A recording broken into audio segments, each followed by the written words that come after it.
ये देखिए हमारे आदरणीय कृष्णा सिंह कैलाश नगर के रहने वाले हैं, उनके तरफ से 501 रुपया का पुरस्कार। जोरदार ताली होना चाहिए, क्या बात है।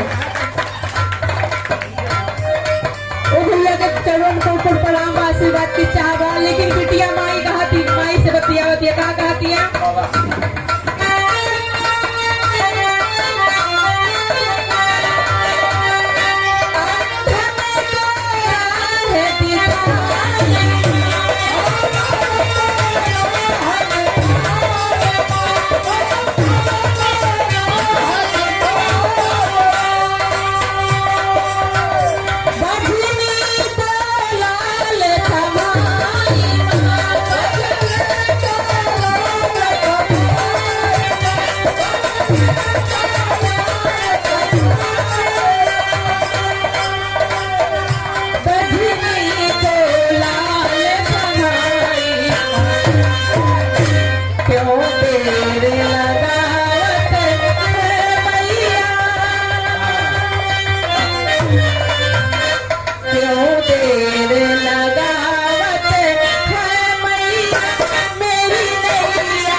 नगर में अभी चल रहा है प्रोग्राम है।